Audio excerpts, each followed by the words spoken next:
les principaux dommages collatéraux sont en Afrique. Donc, comme nous sommes, je dirais, le continent africain est affecté directement par tout ce qui se passe dans le monde, nous sommes en droit de revendiquer notre place autour de la table où se décident, n'est-ce pas, les grandes décisions globales. Quelqu'un disait, si vous n'êtes pas autour de cette table, vous êtes sur le menu.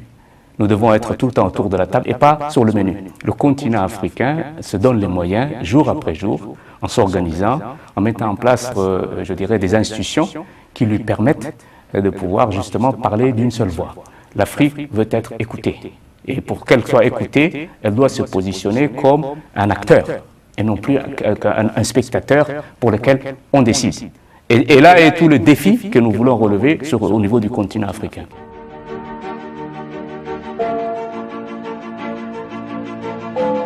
نحن نرى أنه الاتحاد الإفريقي له أداء يعني منخفض تماما.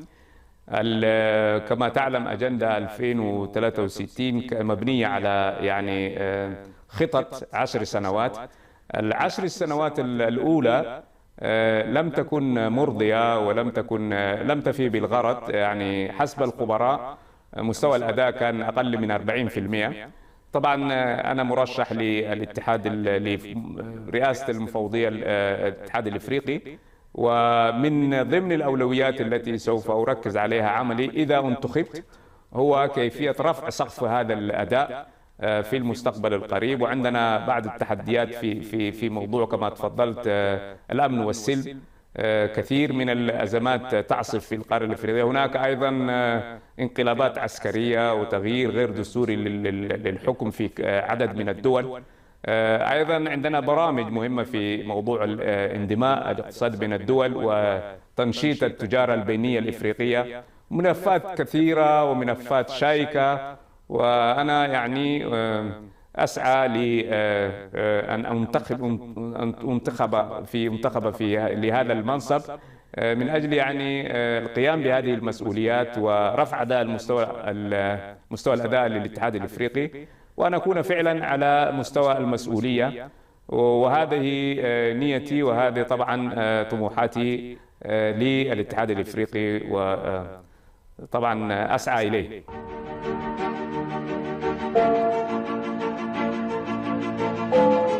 I will focus my tenure, if elected, on 5 main clusters. First cluster will be, of course, silence in the gaps. Without peace, we cannot talk about development. The second cluster will be boosting the full implementation of the 5 key instruments of the CFTA, the Continental Free Trade Area. Number 3 will be the resource mobilization for the programs of the African Union that will help us strengthen the reliance on African source of financing, either public or private. And the fourth cluster will be advancing the promotion of the flagship programs of our continent. We all know them. The fifth cluster will be working on the transparency and accountability with regard to the management of the Commission. Last but not least, I will make sure that through innovative methods and ideas, I will make sure to bring the youth and women at the center of our leadership and promote adherence of the diaspora to our common and collective goals for the coming years.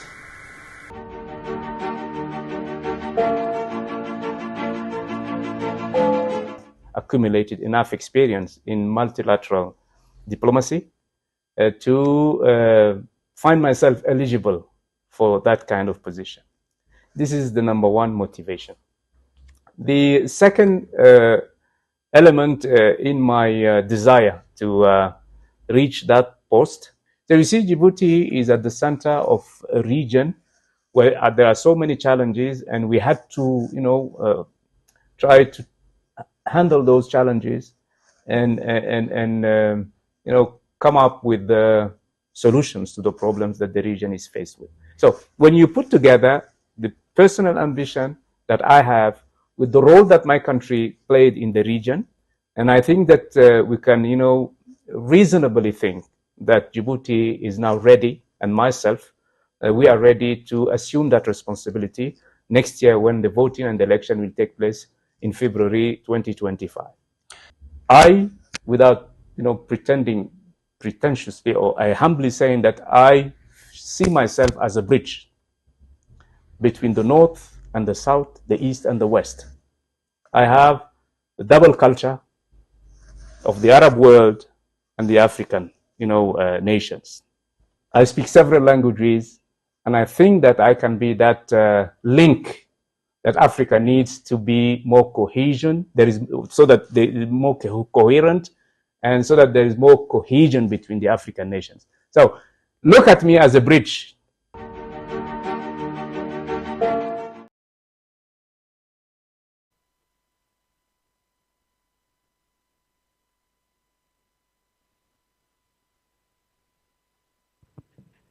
À présent, j'aimerais inviter notre premier intervenant, à savoir son Excellence Abdi Mahmoud Eibe, représentant permanent de la République de Djibouti auprès de l'Union africaine.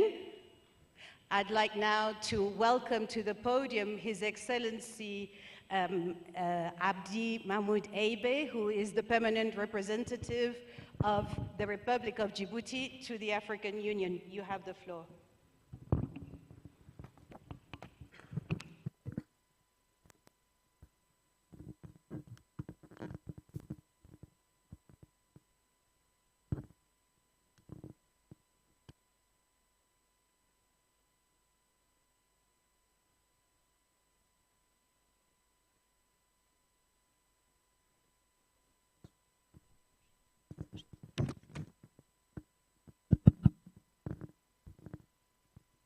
Bonsoir. Good evening. It is always difficult to talk about your boss, and particularly when he's in front of you. Then let me try my best to say something. Honorable Minister, Excellencies, Ambassadors, members of the PRC, dear colleagues, esteemed guests, all protocol duly observed, ladies and gentlemen, good evening. At the outset, allow me to thank each one of you for your presence among us on the occasion of this evening's dinner organized for the candidate of the Republic of Djibouti for the position of the chairperson of the African Union Commission.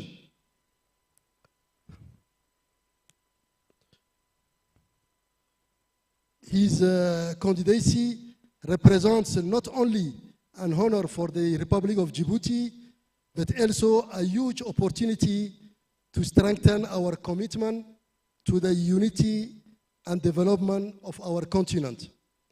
Excellences, Mesdames et Messieurs, cette campagne pour le poste de président de la Commission de l'Union africaine se doit d'être ouverte, soutenue par des arguments, un projet, une diplomatie et une personnalité. Rien n'est acquis d'avance. Il n'y a ni grand pays, ni petit pays, ni désignation prédéterminée. Dans ce contexte, Son Excellence, M. Mahmoud Ali Youssouf, se présente comme une personnalité de conviction au fait des enjeux et des réalités animées par une vision claire et déterminée pour l'avenir de l'Union africaine. En tant que diplomate chevronné, fort de plus de 3 décennies d'expérience dans le domaine diplomatique, polyglotte et fin connaisseur des arcanes de l'organisation panafricaine, Son Excellence, M. Mahmoud Ali Youssouf, dispose de tous les atouts pour répondre aux attentes et intérêts de notre continent dans un contexte marqué par l'existence d'énormes chantiers de réformes, mais également des grands défis socio-économiques, politiques et sécuritaires dans les 5 régions du continent. Son Excellence, M. Mahmoud Ali Youssouf, fort de son expérience et de son engagement, incarne également le leadership éclairé, la diplomatie active et le développement envers les idéaux panafricains. Il porte les valeurs de solidarité, de paix, de développement durable et de prospérité pour notre continent. Son parcours exceptionnel et son engagement font de lui un choix naturel et stratégique pour diriger notre organisation continentale. Son vaste réseau de relations, sa connaissance approfondie de l'Union africaine, ainsi que son rôle toujours actif dans la diplomatie et notamment dans la résolution des problèmes du continent, constituent ses avantages. Le candidat djiboutien, qui affiche un parcours et une expérience exceptionnelle, a une vision très claire pour l'avenir de l'Union africaine, qu'il va vous la présenter ce soir, tout à l'heure. Il reste convaincu que cette expérience peut être bénéfique à notre organisation et à notre continent. Excellences, Mesdames et Messieurs, ce soir, nous ne sommes pas simplement réunis pour soutenir un homme, mais pour défendre une vision, celle d'une Afrique unie, forte et résiliente, prête à relever les défis contemporains et à même de tracer une voie audacieuse pour les générations futures. Excellencies, ladies and gentlemen, this evening marks an important stage in the campaign of our candidate for the position of the chairperson of the African Union Commission. Your support to our candidate and his vision for a better future for all Africans will be highly appreciated. To conclude, I can say that our candidate has the visionary leadership to shape the Africa we want. Once again, thank you for your presence, thank you for your attention, and above all, thank you in advance for your support.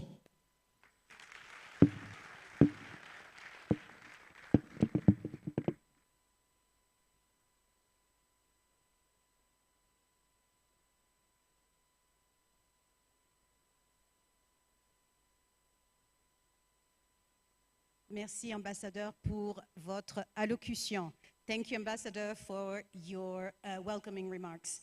Je vais à présent demander à son Excellence l'ambassadrice Hirut Zamane de venir me rejoindre sur le podium. Elle est la représentatrice de la République fédérale d'Éthiopie auprès de l'Union africaine. I invite Her Excellency Ambassador Hirut Zamane, who is the permanent representative of the Federal Republic of Democratic Republic of Ethiopia, to join me on the podium. You have the floor.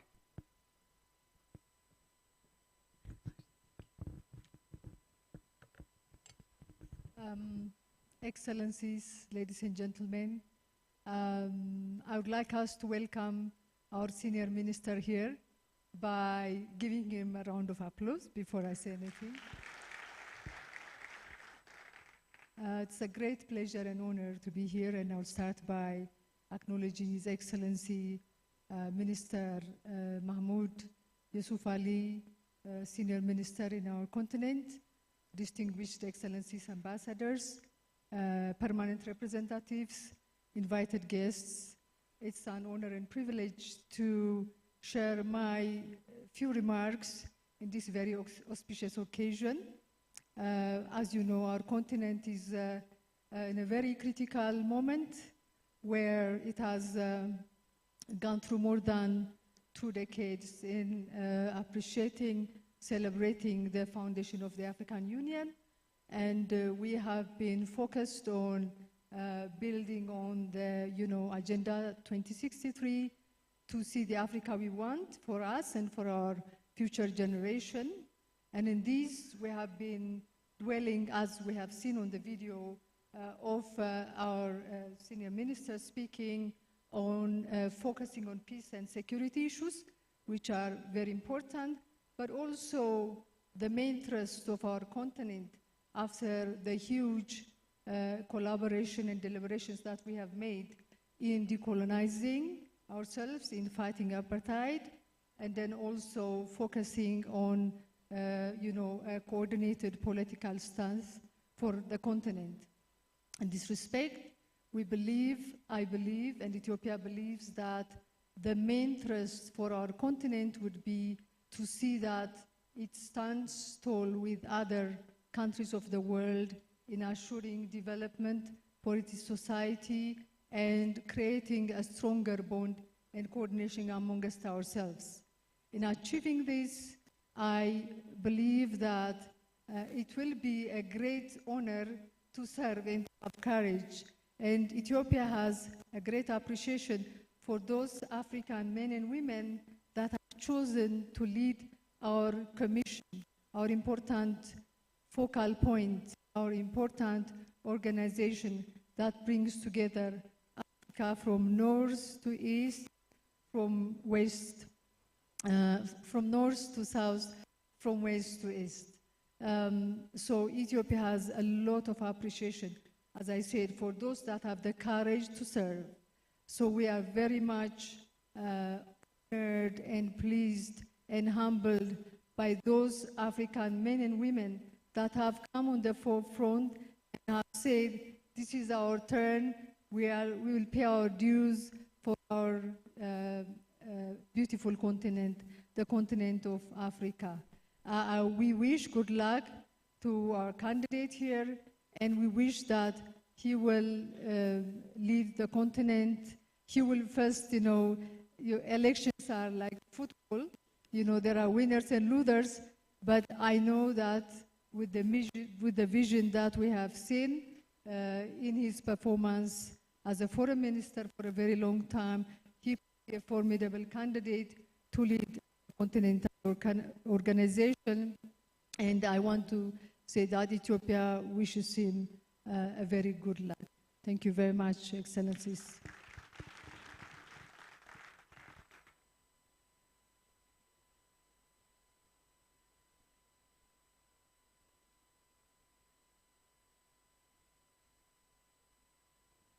Nous remercions donc son Excellence l'ambassadeur Hirut Zamana, représentante permanente de la République fédérale d'Éthiopie auprès de l'Union africaine.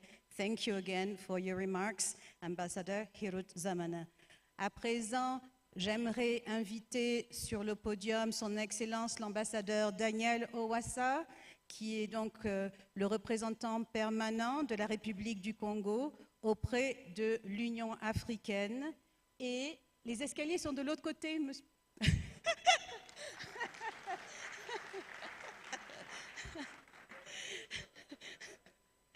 And now we welcome His Excellency Ambassador Daniel Owassa, who is the permanent representative of the Republic of the Congo to the African Union. J'ai commencé par un raté. Je vais peut-être essayer de me racheter, Monsieur le ministre, Mesdames et Messieurs les ambassadeurs, chers collègues, distingués invités, Mesdames et Messieurs. C'est à la demande expresse de l'ambassade de représentation permanente de la République de Djibouti auprès de l'Union africaine que je charge ce soir de prendre la parole en ce lieu et en cette circonstance au nom de Madame Candidature de Djibouti, ambassadeur de la République islamique de Mauritanie, en sa qualité de président du comité des représentants permanents. Je le fais, Monsieur le ministre, sans savoir si c'est au prochain ou au futur président de la Commission de l'Union africaine que je m'adresse ce soir.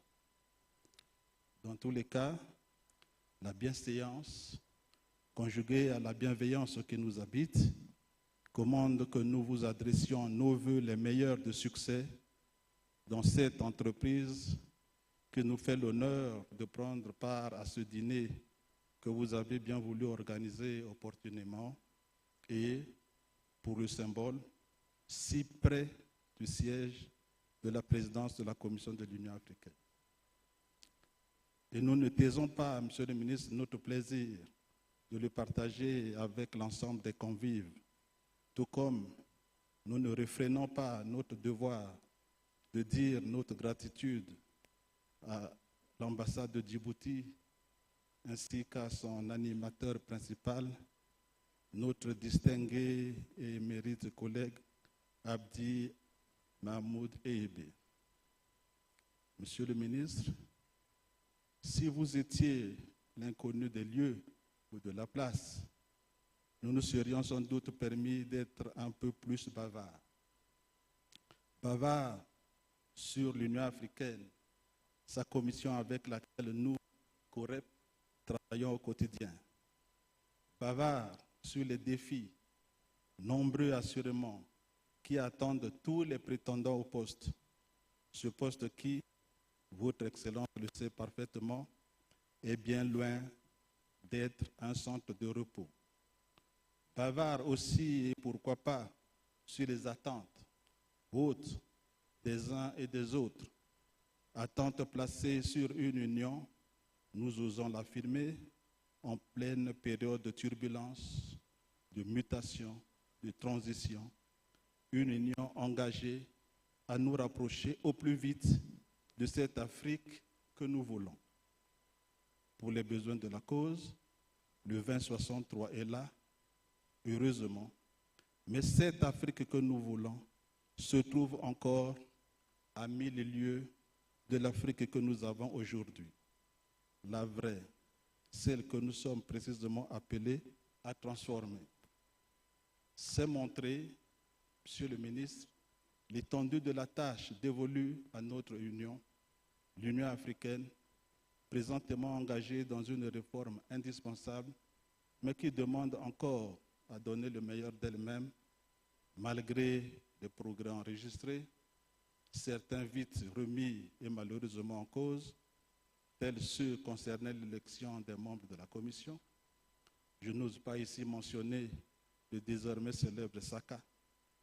Cette Union africaine, voudrais-je également dire, si ambitieuse et qui peine à se donner les moyens de sa politique et encore moins à faire la politique de ses moyens difficilement mobilisés. Monsieur le ministre candidat, sur ces attentes et toutes les autres, il faut savoir compter sur et avec nous le COREP en question. Irresponsable dans sa nature, parce que n'étant pas un organe délibérant et ne répondant donc pas de ses actes, le comité des représentants permanents est toujours là, comme ce soir, omniprésent, très regardant, très exigeant et demandeur de résultats. Ceci, qu'importe si les moyens humains, logistiques et financiers n'ont pas été mis en temps utile à la disposition du notonnier. Monsieur le ministre, j'ajoute cette fois-ci des affaires étrangères pour dire que ce n'est pas à vous que nous pouvons prétendre ici raconter notre vie, encore moins celle de l'Union africaine dont vous êtes la présidence de la Commission. Parlant de la Commission, je me permets de noter en passant le fait qu'elle avait été réduite en nombre de commissaires. C'était déjà là aussi partie de la réforme. Et aussi que dans le même temps, ses charges n'ont pas proportionnellement diminué, surtout avec sa participation devenue effective au G20, qui demande beaucoup en termes d'investissement sur plusieurs plans, humains, logistiques, financiers, j'en passe. Une façon pour nous de dire que présider aux destinées de la Commission, notre Commission, par les temps qui courent, est un véritable challenge, en plus d'être un vrai sacerdoce. Avec patience, nous attendons les réélus, avec lesquels nous allons œuvrer, la main dans la main et sincèrement, à relever les nombreux défis qui pointent à l'horizon et que vous connaissez parfaitement, j'oserais affirmer, comme pour conclure. Rendez-vous à février 2025, au nom du COREP, neutre et dans toute sa neutralité, j'ai dit et je vous remercie.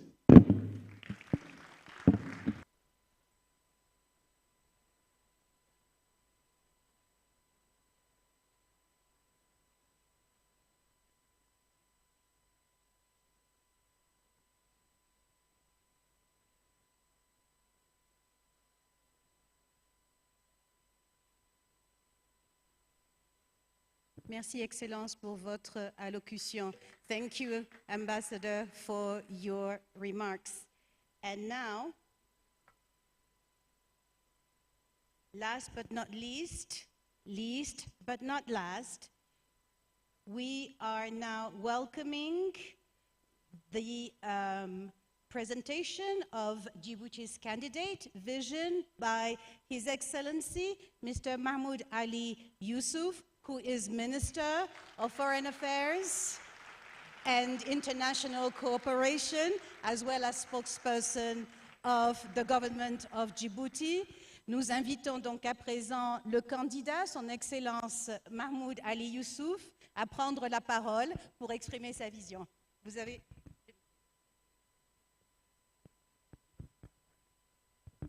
Bismillah ar-Rahman ar-Rahim.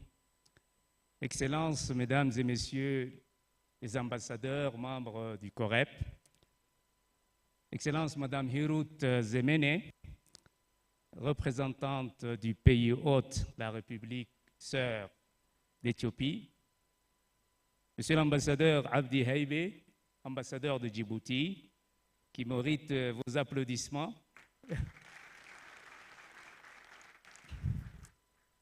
Monsieur l'ambassadeur Daniel Ouassa, deuxième vice-président du COREP, très sportif.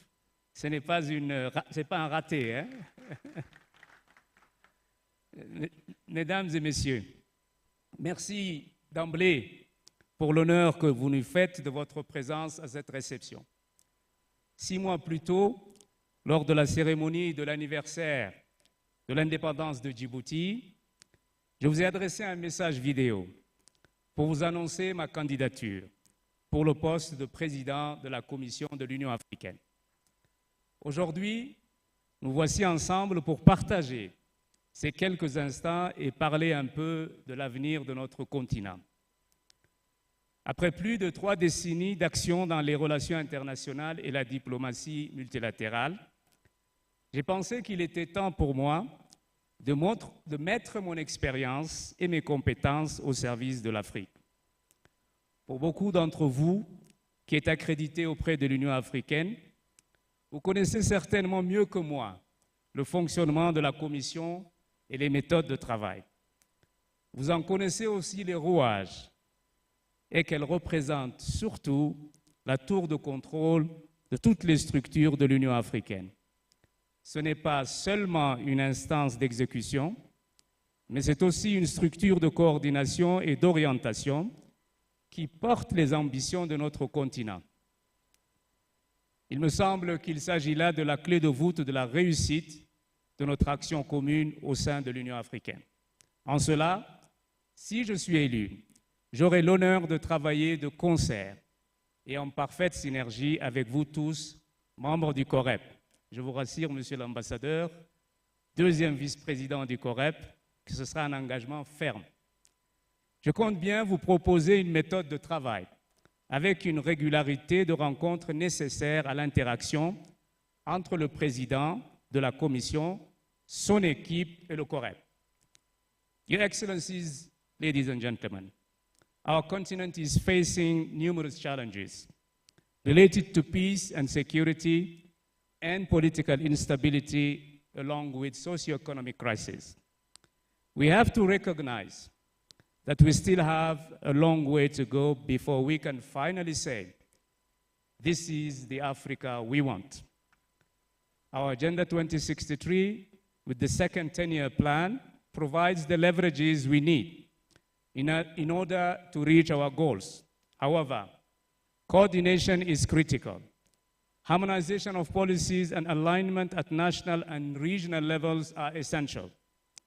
Beyond that, resource mobilization remains our warhorse.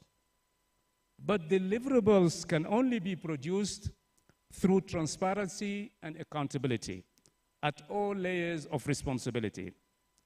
I do have a clear understanding of what are our priorities and where the new Commission should start.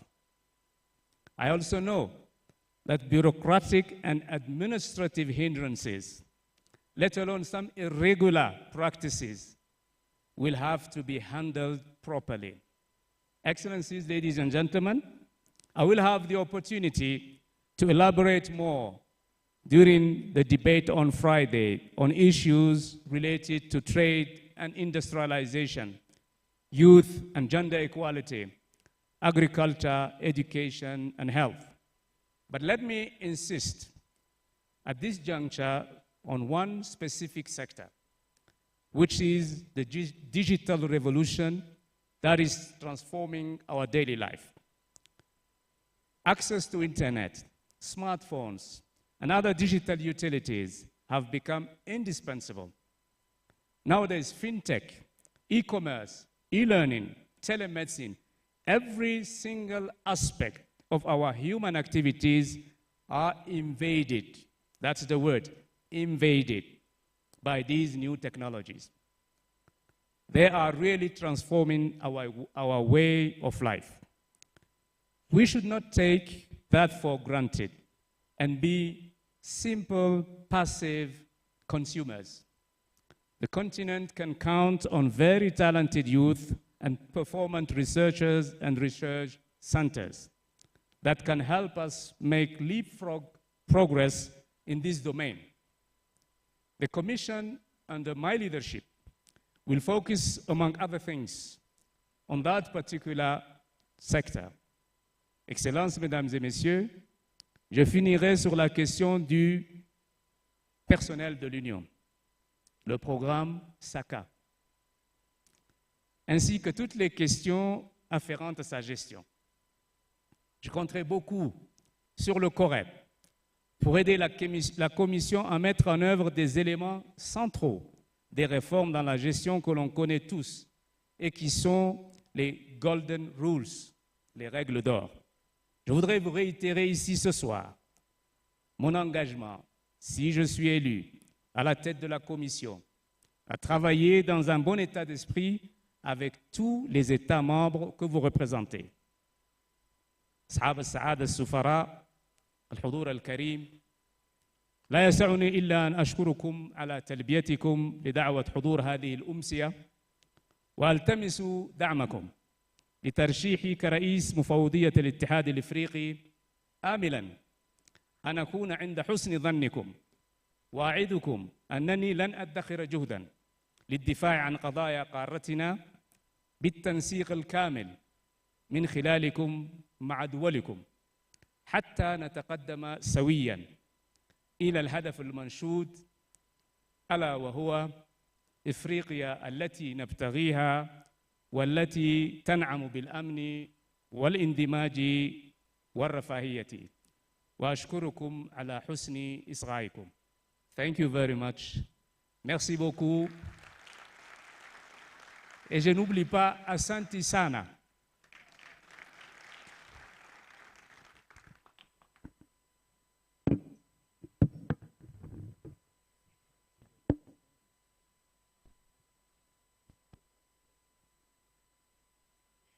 Thank you so much, Excellency. Merci encore pour votre présentation et votre vision pour l'Union africaine. Et à présent, pour ceux qui le souhaitent, nous avons quelques minutes pour une question-réponse. We have time for a Q&A. I'll be walking around with a microphone for anybody who has questions. Je circulerai dans la salle avec un micro pour ceux qui souhaiteraient poser des questions. Cela ensuite sera suivi du dîner et la délégation djiboutienne, avec à sa tête le ministre, prendront la tête de la file. After the Q&A, we'll have the dinner, which will be started by the minister and his delegation. Thank you. Any questions?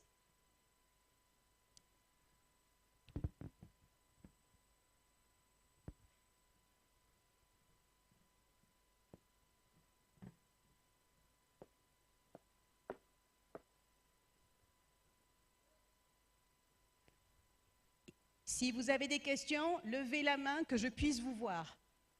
If you have questions, please raise your hand so I can see you. Sure.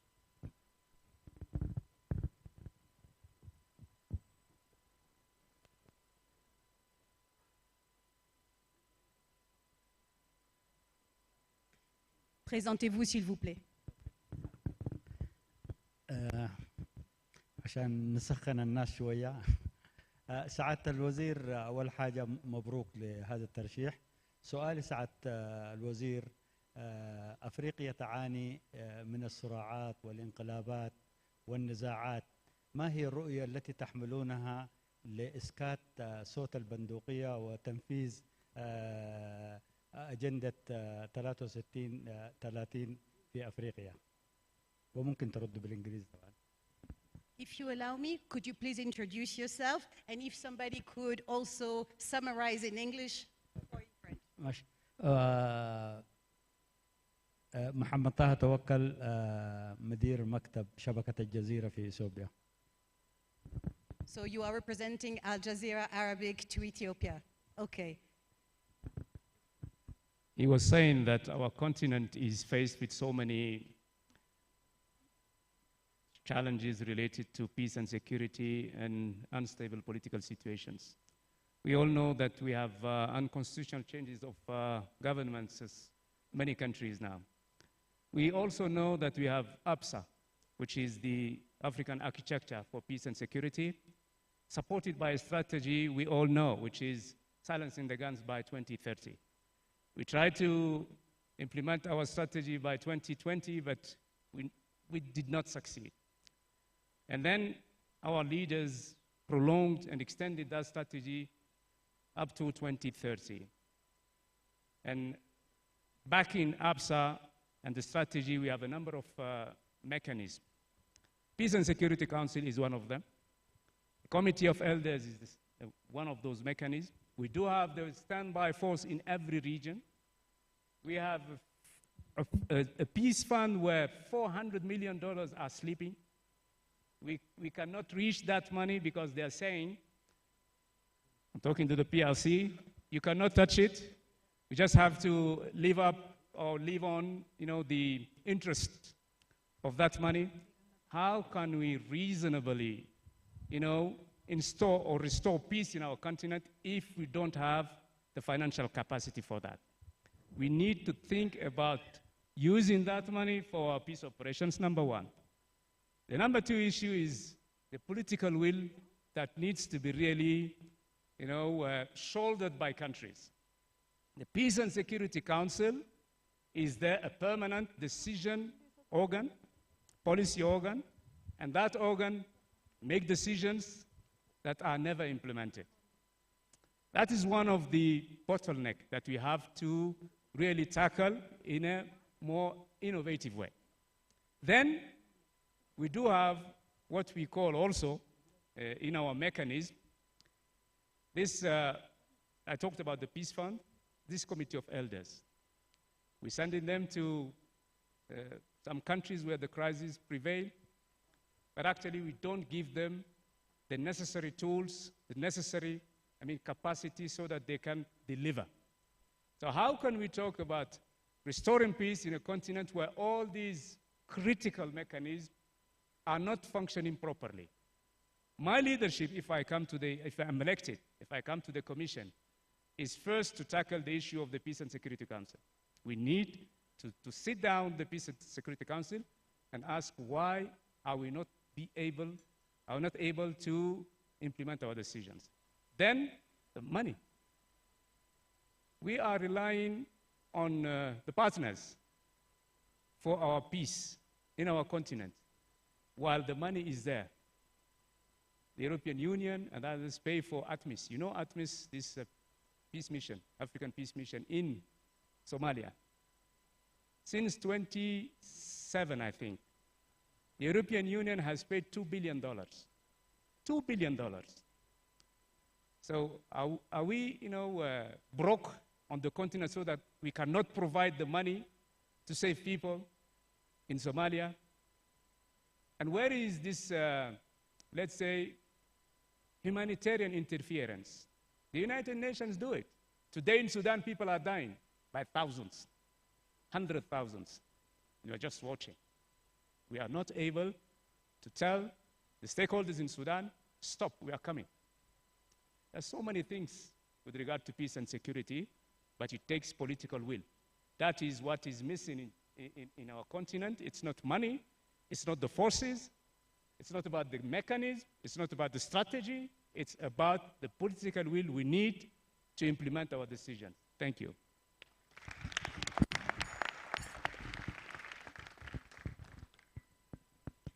Please introduce yourself. Très bien, je le ferai en français. Je m'appelle Alain Aimé Nyamitwe. Je voudrais juste demander au candidat une petite question par rapport à sa stratégie concernant les partenariats entre l'Afrique et le monde extérieur.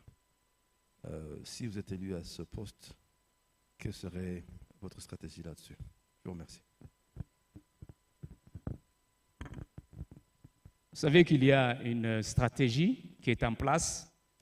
Cette stratégie des partenariats est là, mais elle ne fait pas l'unanimité. Les États membres sont en train de discuter encore sur la nomenclature, sur la participation, etc., etc. En 2023, il y a eu de grands débats, aucun résultat. Je crois qu'il faut s'en tenir aux règles. Que disent les règles quand il s'agit des partenariats? Quand il s'agit de traiter avec des organisations, on y va tous. Tous les États membres, les 55, vont aller s'asseoir devant l'Union européenne, par exemple. Quand il s'agit des pays, pourquoi aller à 55 devant un pays? Il y a la formule de Banjul. La formule de Banjul est là pour nous guider. Mais on se retrouve à 50 quand il s'agit d'aller en face de la Corée. Tous les chefs d'État sont là-bas. Je crois que la Commission, d'après ce que j'entends, n'est pas contente de la façon dont ces partenariats ont été décidés ou les discussions et les débats. J'espère qu'ils seront un peu plus flexibles avec moi, si je suis élu. Mais je ferai en sorte que les règles soient respectées. Les règles, c'est la participation, la nomenclature, il faut les respecter. Et pour ça, il faut passer par la formule de Banjul. Et on l'a devant nous, elle est dans les textes. Principal problème que nous avons sur le continent, on édicte des règles qu'on ne respecte pas. Voilà. Merci. One more question. I have two. These are the two last questions. Please introduce yourself. Thank you very much, Madame. Je suis invité ici en ma qualité de président de l'association du personnel. Je voudrais d'abord remercier l'ambassadeur Abdi et que j'honore cette invitation. J'ai une question très précise. Je représente les fonctionnaires de l'Union africaine.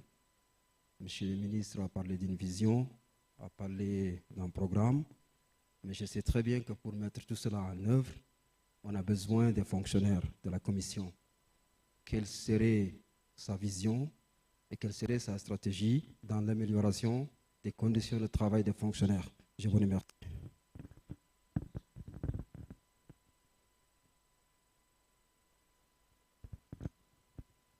On a toujours parlé du moral très bas des fonctionnaires de la Commission.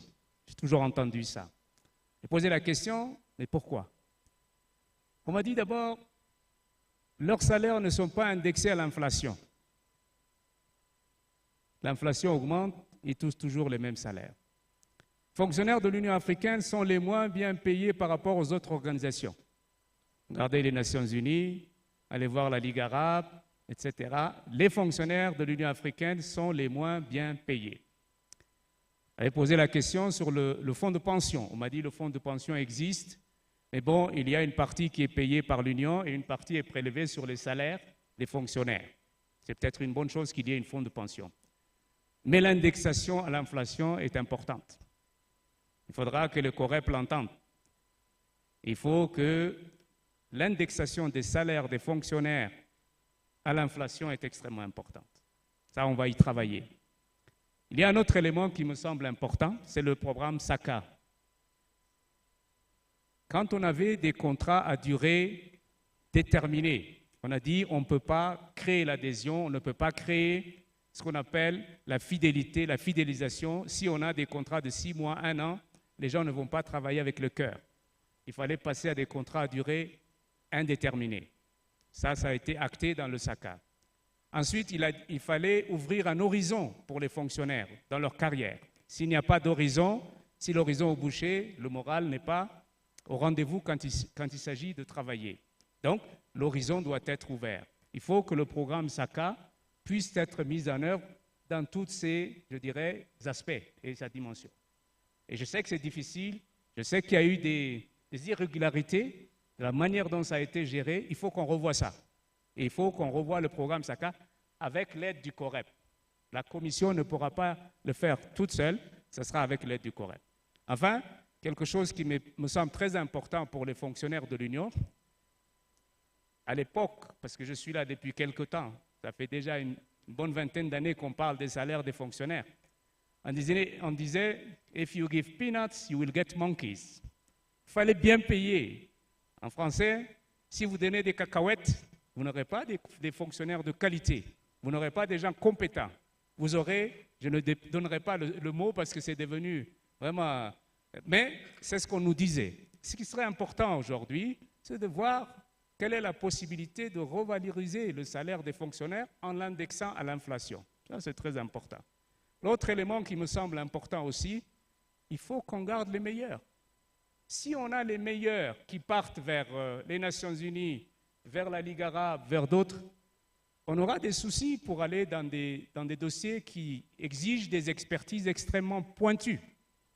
Donc, il est très important de penser à une différenciation des salaires quand vous avez des gens qui ont une compétence qui est recherchée, qu'on ne trouve pas. J'ai parlé d'éthique et je n'ai pas encore parlé de l'intelligence artificielle.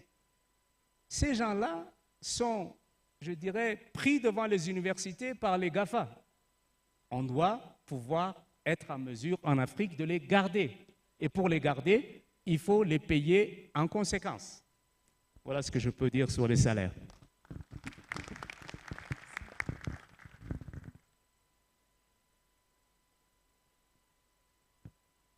Again, please introduce yourself.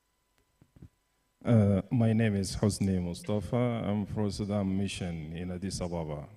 شكرا السيد الوزير على هذه الإضاءات القيمة ونشكر لك زيارتك الكريمة إلى بور السودان والتضامن الذي أبديته مع شعب السودان في قضيته الحالية.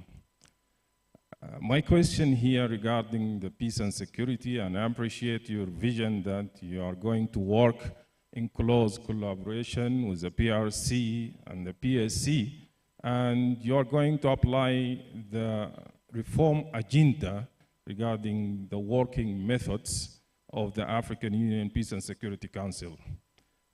Sudan is suffering, and the region, from a very bad phenomena of mercenaries influx. Maybe very few people in the whole know that Sudan is facing a war by proxy in which mercenaries from 17 countries running into the borders of Sudan to kill the people of Sudan. So how are you going to face this phenomena of a mercenaries influx, including from Latin America? Last week, a foreign minister of Colombia called the foreign minister of Sudan, telling him that we are very sorry to see our people fighting in your country and killing your people. We have more than 300 mercenaries recruited not by us, but by other proxy countries who are involved in the conflict in Sudan. So the question is, how are you going to stop this negative intervention in the affairs of Africa and the Horn of Africa, which is destructing our nation, our people? Thank you so much.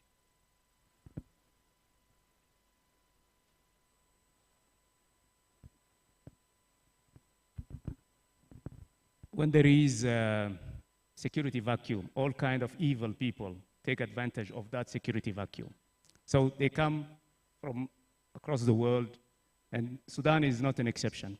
But let me tell you something. We have been dealing with the issue of Somalia, just for the sake of comparison, for so many years. For many years, we couldn't help Somalia to stand on its feet because of the lack of unity of purpose between the neighboring countries. Everything starts with the neighboring countries. I understand that internal crises are first and foremost, let's say, because of the stakeholders, the internal stakeholders. But once the crises happen, if we can, as a region, because I will always put the first responsibility of keeping peace on our continent on the region, the regional economic community's shoulder. I think it starts there. And if the region is successful, it is because there is a unity of purpose in handling this crisis. So for many years, Somalia was really in a very bad shape because neighboring countries were not in, let's say, in harmony in terms of policy when it comes to this country. So first and foremost, the region. Neighboring countries have really to shoulder the responsibility of closing the borders to mercenaries. Mercenaries don't fall from the sky. They go through the borders. So borders are very important, and the control of borders fall upon the neighboring country. Third, I think in the case of Sudan, it's not, let's say, an asymmetric war between a militia and the governmental forces. We have a full-fledged war between two armies, and that complicates a lot, the situation. Two armies, whether you call it RSF, SAF, these are two armies. So the war between two armies, can have a devastating, consequences and effect on the population. So our hearts and minds are with the Sudanese people. We have a platform called the African Union IGAD platform, try to deal with the Sudanese crisis, but still the interference of countries, not neighboring countries, countries from afar, sending arms, weapons, sending mercenaries. This has to stop. I have myself, hosted a meeting in Djibouti in July, to a retreat of the mediators. We have been very, very vocal and very critical about those countries that are really messing up in the internal situation of Sudan. But let me be frank and outspoken. The crisis in the Sudan is, a crisis between two armies. Even the people of Sudan has nothing to do with it. So we need to find a way of neutralizing, this war by having other leverages and stop the war, sending arms to the two armies. But we, in the African Union, we decided to suspend, the membership of the Sudan. But it's not a solution. We need also to engage the chairperson or president of the Sovereign Council, each and every time we can. I know the Peace and Security Council visited Port Sudan. I myself visited Port Sudan, but it's not enough. There are a number of corridors for humanitarian assistance that have been opened by the UN. It's not enough. We need to find a solution to these two armies fighting at the expense of their own people. Thank you.